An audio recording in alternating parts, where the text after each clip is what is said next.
these two teams, like we said, achieving and getting into greater heights last season. A lot of anticipation coming in the 8th season. Pero ito, magsusukatan muna sila dito sa ating preseason. Oh, totoo ka dyan. And when you look at the roster that they have, both these are very deep teams. Quickly, we see JJ Caspe going to work, and that, to me, Pes Raimundo, pinapatay ni RJ Ramirez. Pamboy, pass inside, Gimpayan off the glass and in. and one thing you like about Team Binyan, that beautiful pass. By JC Recto, grabbing that offensive rebound. Gimpayan, papunta kay Pamboy. Entry pass, Ballesteros will score underneath. Very early, you see yung very smooth transition. Naglaro na rin siya for Mindoro back in season 6. Wow, look at that skip. JC Recto with a strong drive, going for the reverse. Oh my God! Where did that come from? Agad just kept going at the Pamboy Raimundo. Good skip right there. Attack that close out with underneath, difficult shot. And it was against one of the premier shot blockers. Oh no. Oo. With Clint Escamis, right, tama. right. Their first season. That was back when pinayagan pa with the special cam SGL. license, Right. SGL. Marian Magat. Half-court set. And you can see the half-court set of C3 right there by Bam Lopez. And we'll talk about Bam later. Yung bumibilis yung laro kahit na... Can't finish. Caspe, forward pass. Ramirez, short stab is good. In my opinion, one of the guys that will benefit with JJ Caspe. Joel Cabanera is about to check in. Nice pass. Magat lays it up and in, and Mindoro with a 3-point lead, 10-7 approach. Cabanera against Hoson. Hoson stealing his pocket. Enzo Hoson will lay it up and in. Mindoro with a 2-point lead. Hoson up top, fires a free. It's good. Little mind games here between Enzo and Shot will pop out. Under 2 minutes left. Andrews cleared for takeoff. He scores in traffic for Mindoro. End-to-end action, all on Ashon Andrews. Really trying to play his heart out here. Correct. Ito, mabantay din. He's been in there for what? As you see a 3 right there by Ken Bono. He's been here for what? 5 minutes already of game time, MPBL. Ay, pag-agawad pa sa rebound. Cabanyero off the glass and in. Nick Cabanyero with 4 points.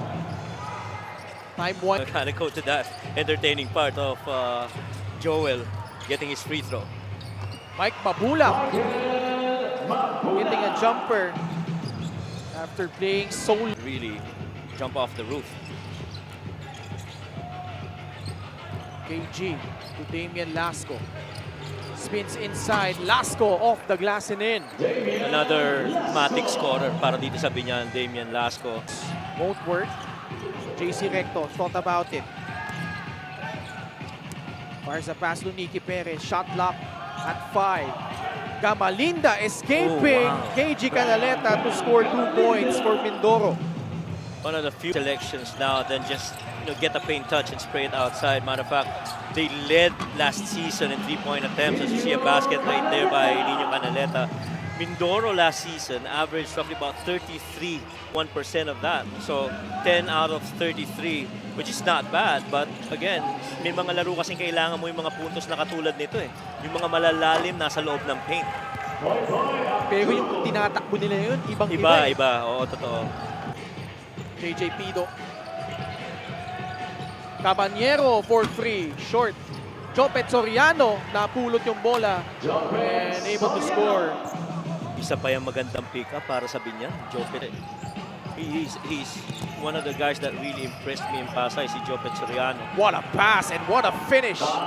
Recto connecting with Perez. Nakita mo yung yung desidido na atake at titira. Last season, hindi ganun yan si Nicky. Now, and Mike Maestre. RJ whips a pass to Bam Bam Gamalinda. Caspe. Cross court. Ramirez pupukol sa tres. Yes! 29-24. MoneyPay is the digital wallet built for the community. Soriano sa loob. 2 more points. A lot of dry action, misdirecting. Ems did that because they're trying to benchmark against Abra. Kutyamat, pupukol sa tres. Gets it to go. Back to a 5-point lead for Mindoro. 30 of that JC Recto miss. Dangerous pass, Recto in transition. A dangerous proposition, and that's exactly why the finish plus a foul. It changes the dynamics of how they run both ends. He really gives them that guy who can attack down here. Here he is in transition. Binitbit over Jopet Soriano. And he knows how 7 to finish. points. Yeah, he knows how to finish. That's the thing. Wow, what a move! Nick Caballero leaving his defender in the dust. Also has 7. Skip pass. Caballero with 8 on their shot clock. Oh my. Caballero escapes, lays it up and in! Strong finish from Nick Caballero. That was a bad one right there. Nick Caballero sizing up that defense, got that switch, split that defense, and attacked the last guy. Bam Gamalinda. Iniba rin ni Coach Boyet yung kanyang lineup here. Damian Lasco, who came off the bench, now starts the third with a free. Lasco to Bonifacio at the corners. Ravanera. Bonifacio takes it anyway and scores. He's made a living of making shots. If you remember from the days with Pasay, him alongside Victoria did so good with that. What a pass. Camalinda setting up Marion Magat for the deuce. Yan, naging scramble. Forcing it up over Bam Bam Gamalinda. Also with a running start. No look pass. Ashon Andrews cleared for takeoff. You have a couple of athletic wingmen running. 3:37, 7 minutes remaining in the third. Gamalinda creating space. Yeah, Nice looking jumper over Warren Bonifacio. so good at it. On the low block, oh, that's a taunting. Piece of that one. De La Cruz! Putata inabot kay Jason Ballesteros. Another 3 blocks by Mindoro compared to only 2 for Binyan. Gamalinda, fadeaway J. Gets the friendly bounce. favorite move ni Bam Gamalinda. Binyan having trouble putting the ball in the basket. Ashon Andrews. Nice pass to Enzo Hoson, who gets the back shot to goal. Mindoro is now up by a dozen. Gamalinda and off to Josh Tagala. Magat at the free throw line takes the jumper. It's good. Oops. Gimpayan. Kick out pass to Subido. 8 on their shot clock. Renzo. Bounce pass to Gimpayan. The one-hander will trickle in finally for Binyan. late shot clock. 53-42, Mindoro with the lead. 70 seconds remaining. The floater by Recto. 5 on their shot clock. Lopez splitting 2 defenders. Short on the jumper. Caspe with the rebound. Recto, what a pass! Tibayan with a basket plus a foul. Special delivery from JC Recto. Boys watching, and his wife, happy viewing, Coach Don. Recto pull-up jumper. 11 points with 5 assists just to beat the buzzer. JC Recto. Good. Enzo Hoson, RJ Ramirez, Jonas Tibayan, and JJ Caspe. see the creativity of JC Recto as Caspe cuts backdoor. The lead has ballooned to its biggest at 20 points. Paint touches and paint scoring. And obviously, this is the preseason, so a lot of things for Binyan. No? Yun naman yung purpose. Oo. Iron out. Let's not forget, for Binyan, they have a lot of pieces added on to this roster. JC Recto with 14 points, 6 assists, Aspe.